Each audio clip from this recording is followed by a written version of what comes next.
Good afternoon, good evening, wherever you are joining from in the world. Please let us know in the comments how you're doing. I am Bianca, and I'm here to offer some abundance insight from the perspective of the inner child. So I'm sure most people on here know what the inner child concept is, but it's basically the beliefs, the subconscious beliefs, and our operating system that we were programmed with from even before our birth. And so I absolutely love working with people and their inner children, because for me personally, it has been an incredible 19-year journey of the most amazing transformation and abundance and joy in my life that came from me starting to work with my inner children. So firstly, just a very big thank you to Taryn for inviting me on here. Oh, my girl, Taryn she's an old friend. Not that she's old, but we've known each other for quite a while, and it is just phenomenal, the work and the healing that she is bringing to the entire world right now. So thank you, Taryn, for that. And thank you for so graciously allowing me into that sphere of light that you are so brightly shining right now. So let's get into why does the inner child hold the keys to your abundance consciousness? Now, wealth consciousness or abundance consciousness is not just about money. However, money, finances, how much you are capable of holding in your life is a very good area to start looking when you're looking at your abundance and how to improve. And it's a good yardstick, because it's there. It's a number in your bank account, or it's it's very easily measured. However, it goes so much deeper than that, and it also obviously encompasses every area of our life. Do you have an abundant mind? Do you have abundant health? Do you have abundant relationships? Do you allow in an abundance of laughter and joy and love into your life? And of course, all of this comes from our operating system established in childhood. Even before childhood, in your mother's womb, there might have been nutrient deficiencies. There might have been illness. It's been proven that children pick up their mother's emotions. So if your mother, while being pregnant with you, was, for example, feeling threatened or extremely stressed, or maybe due to a lack of abundance, felt like her stress was too much to handle, obviously you as the unborn child are going to pick up on those or share in those stress hormones. And that already sets it off. And then when you're born as an infant, 0 to 9 months, you are faced, this is where you learn safety, nurturing, and trust. And the way that you learn that you are safe, that you are nurtured, and that you can trust that this universe is a safe place, or this life is a safe place that you've been born into, is by having your needs met, your immediate needs, because you're helpless as a little infant. Do I have a dry nappy? And when I cry, does someone come? And when I'm hungry, does someone feed me? And when I need a cuddle, is there someone there to love me? More often, way more often than not. And those are the signals that the infant then picks up about. Is this abundant, this life that I'm in? Am I here to receive abundance, or is there a lack? And then we move on to the toddler, which is all about rebellion. It's your first stage of rebellion. It's the toddler's favorite word is no. Do you want broccoli? No, I do not want broccoli. Even sometimes when you ask them, do you want ice cream? No. And it's about, I make my own decisions. I'm starting to gain dominion over my decisions. And of course, as a toddler, those are not always good decisions, according to our parents. I want to go climb the sofa. What is your problem, Mom? And then we get the messages, rightly so, that you can't say no to me right now because climbing on the back of the sofa is not safe for you. There are boundaries put in place, and the toddler doesn't like them, but the toddler wants to put their own boundaries in place by also saying no. And so there's this push-pull that starts with, can I have my own way? And very often it's a no. And then we get to the young child, which is all about creativity, lovability, deservability. Mom, I want an ice cream. Mom, I want that toy. They want everything their eyes can see. They want that. But of course, that's not a practicality in our universe, in the 3D reality that we are walking in. And what is the message that you take on and what were communicated to when your mother or your father said, no, you can't have that? Was it, we don't have the money? Was it, you're being a brat for wanting everything? Was it, you got to deserve it? You have to do something in order to have nice things? What was it that that child was told? And very often, unfortunately, in many families, young children are not allowed to just play and have joy and be creative, which is their job at that age, is learning, playing, creativity. Unfortunately, they have to carry some of the burdens of their family. Mommy can't play with you. I have to work. Dad's never at home. He has to work.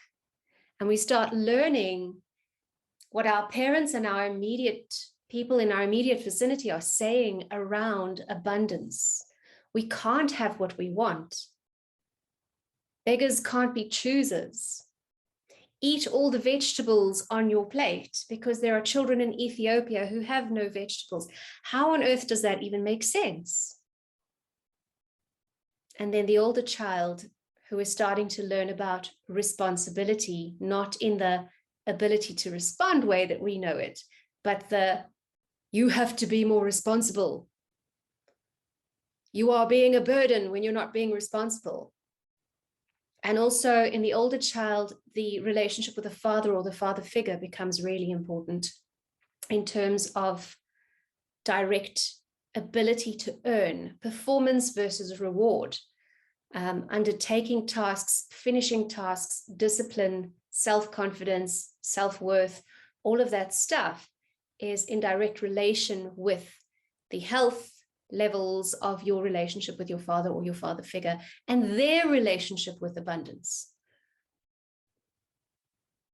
So apart from just our parents and what they've told us about ourselves and or modeled to us about how abundant our universe can be, there's also our environment, the media, the school we went to, just everywhere you look around you. What did you hear as a child? Most of us heard things like money's the root of all evil. Money doesn't grow on trees. That guy's such a rich a-hole. Oh, look at him, he's driving a Ferrari. He thinks he's so cool. And what is the message that we get? It's not safe to be seen to be abundant.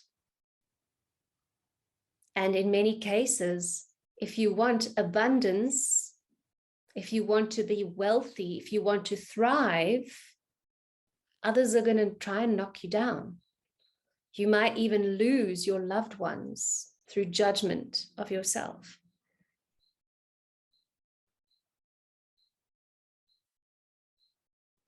Many of us had to get a job at a very young age. I started selling magazines when I was 8 years old in the freezing Joburg cold at 4 a.m. in the morning.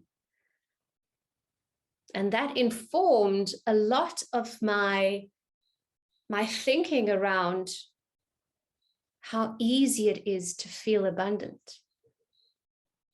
Or what's it going to take? What am I going to have to lose in order to gain abundance? When, of course, all of that is not true. All of that doesn't have to be true for you. So I have this amazing modality that I love to combine with, especially my inner child work, which is called EFT, Emotional Freedom Technique, or tapping, as some people might call it. And this has been scientifically proven to basically ease the nervous system while we are bringing up negative thoughts, beliefs, even physical feelings like pain. And if we can bring that to the fore, so take it from the unconscious mind, put it into a sentence, and then tap on that, release the trigger out of the nervous system, that very often things can really start flowing for us. Because you've taken the sting out, the button doesn't work anymore, so to speak. You've removed the button that's been pushed all your life. And someone can come and push, but the button doesn't work anymore. So that's why I absolutely love tapping, especially in terms of healing really quickly those inner child wounds and beliefs. And then I'm going to take you quickly through a little tapping round and then give you a little assignment as homework if you would like to delve a little deeper into that. So tapping, for those of you who haven't done it before, there's a few points on the body that we lightly tap with the tips of our fingers. Okay, so the one is the karate chop point. It's right there. I like to use 3 fingers just so I don't miss it. Okay, then it's the inside of the brow bone right over there, the outside of the socket, basically, so not the temple, right here on the bone, and you'll feel there's a little bit that's a bit more sensitive to touch. And then again, right here in the middle of the eye socket, right on the edge there, between the nose and the upper lip, between the lower lip and that little hollow between the lower lip and the chin, right there.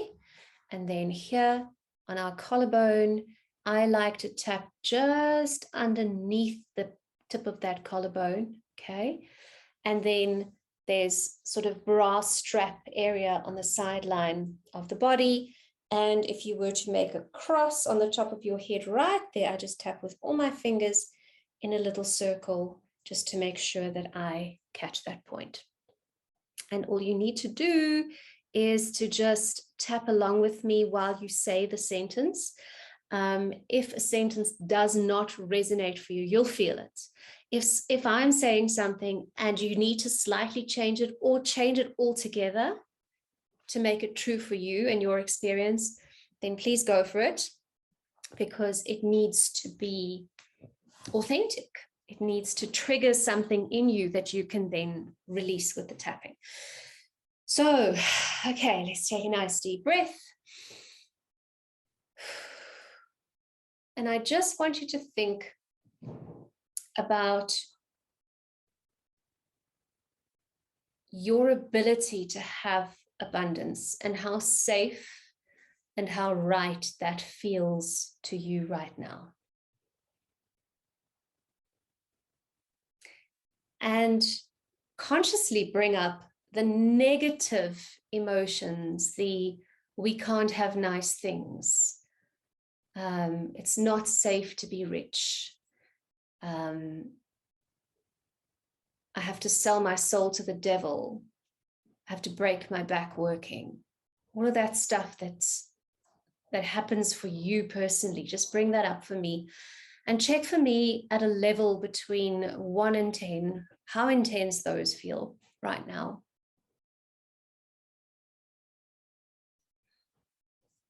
And just feel it. And then we're going to go ahead and tap. Again, whatever resonates for you, great. If it doesn't, change the sentence to something that does resonate for you. Just on the karate chop point.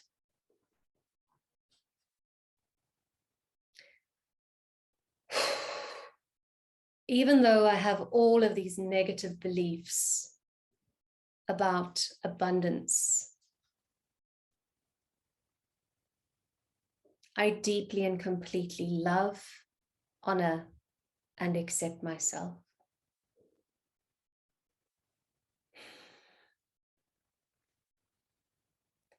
Even though I received the message at a very young age that the world is not a safe place, that abundance comes at a great cost, that I can't trust that my needs will be taken care of.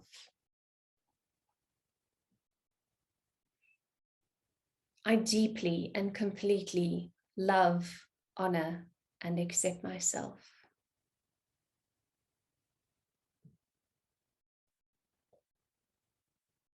Even though I've been taught,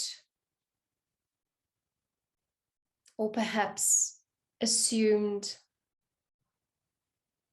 that I'm simply not worthy,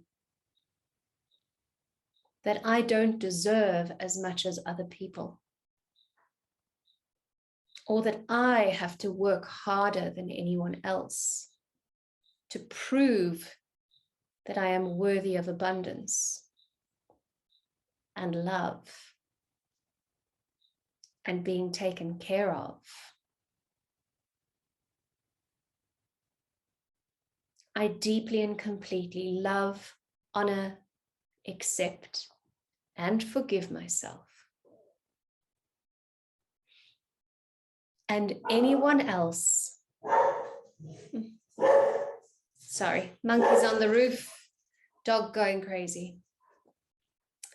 And anyone else who has contributed to these beliefs. Okay, now we're going to tap through the points.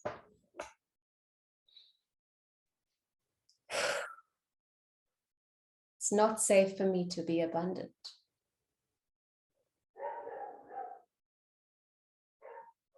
It's not possible for abundance to be easy.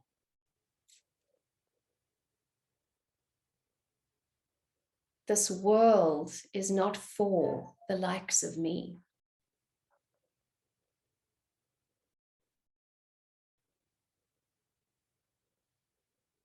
In order to be abundant, I need to somehow sell my soul, change who I am,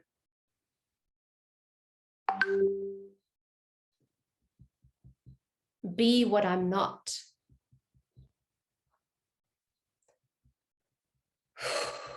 And that's hard. That's not something I'm willing to do.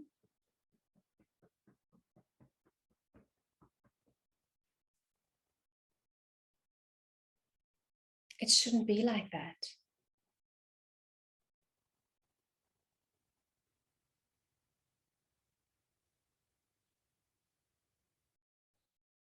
So why on earth is it like that?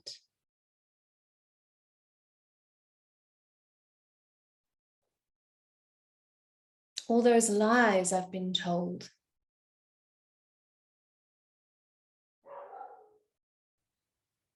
Making money is not easy.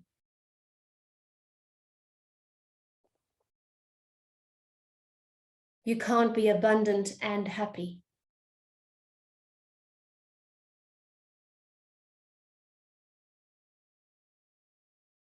You have to be poor to be humble or get into heaven.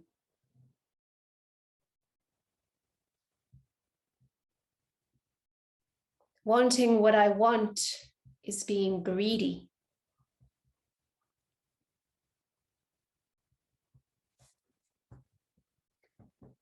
I should be ashamed for wanting more.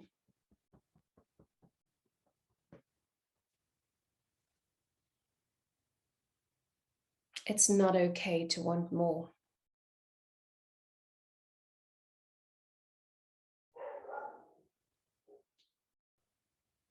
And if I'm honest, none of that actually ever made sense.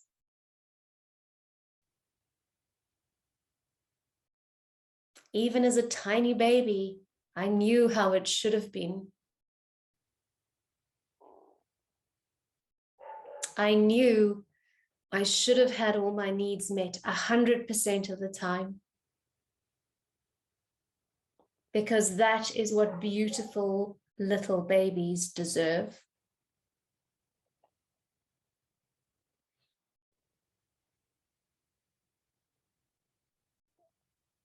I knew I should have been perfectly loved because I was perfect.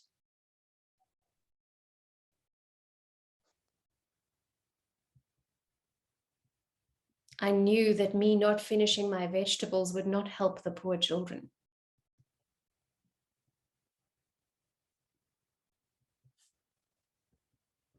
I knew that rich people can do wonderful things in this world.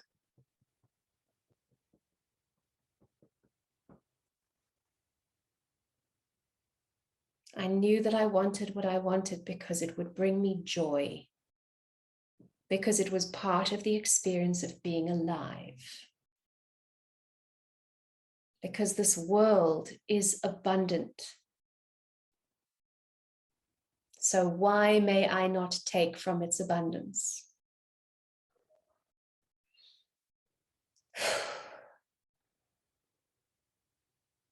I call BS. I refuse to live like that for a moment longer.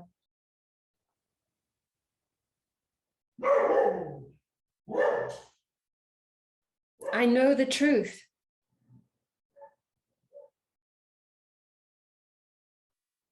I am perfect, created in God's abundant image. Just like that beautiful infant that I was once.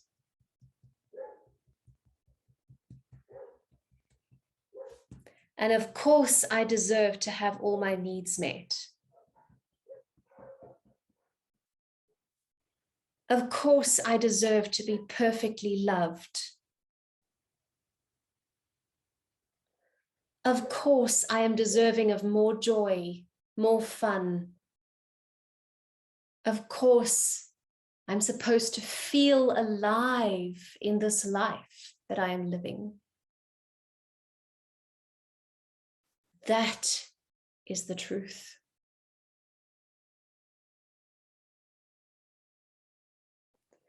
And I declare to the universe, I know the truth of your abundance.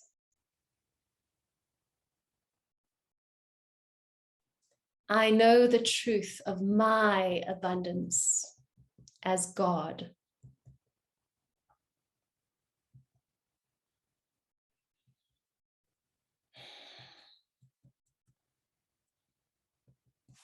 So I now release and clear all of the old programming,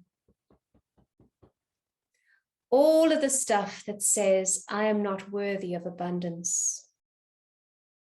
I am not capable of abundance. Greed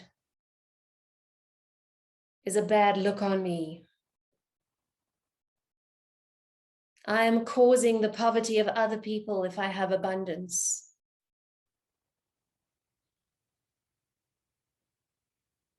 I have to be responsible and break my back working before the universe allows me any abundance.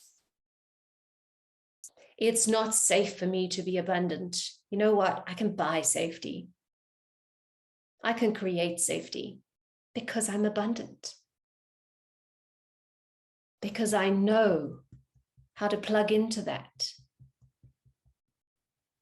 Because that is my true nature.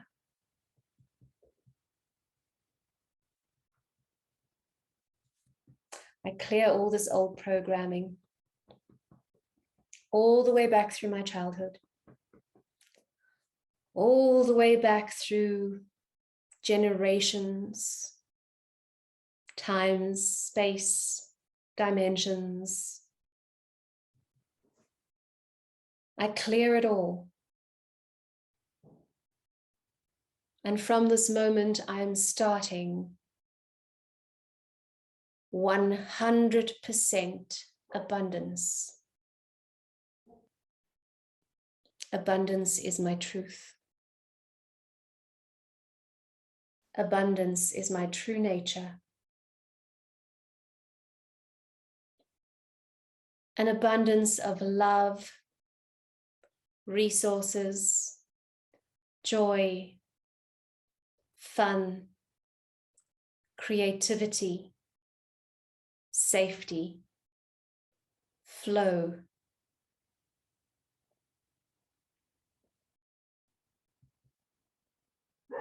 That's what I'm plugged into.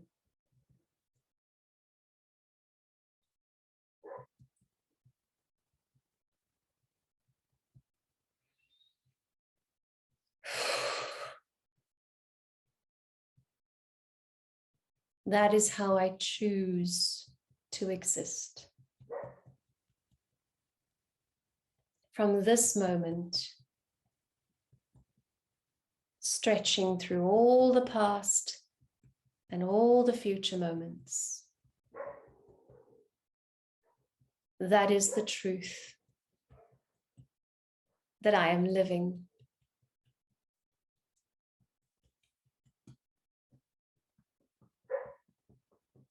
Abundance is my truth.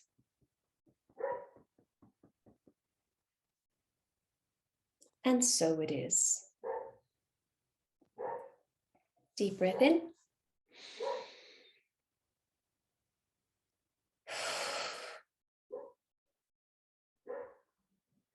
I don't know about you, but I'm feeling amazing right now. Please do let me know in the comments on a scale from 0 to 10. Where were you before we started? And where are you now from 0 to 10 in terms of how abundant you can allow yourself to feel and be? And then what you might want to do is go and journal around, firstly, all the beliefs that you do have around you personally being safe and abundant in this world, and maybe whose voice that is and what childhood experience that might have come from. And there's probably going to come a lot of stuff out of the woodwork. But what you can then do with that is come up with the sentence that says, I was the middle child, so I was always ignored, and that makes me not allowed to be abundant or not able to be abundant. Okay, great, let's tap. Even though I was the middle child and nobody really paid me much attention, I deeply and completely love, honor, and accept myself and everybody else. And then go with that. Tap whatever those negative beliefs, feelings, thoughts are that are coming up from what you've journaled. And I promise you it's magic. So yeah, that's me for this week. I hope it has served you. And I have a little prize giveaway. So Taryn will explain how all of that works, but I just wanted to let you know that the prize will be a 60-minute consultation with me online, working with your inner child. There might be some tapping involved. There might be some channeling involved. I always go with what spirit wants in the moment, but it really is a profound healing experience wrapped up in just 60 minutes. So thank you so much for your time. I honor you and all your beautiful inner children and your abundance. Have a beautiful day.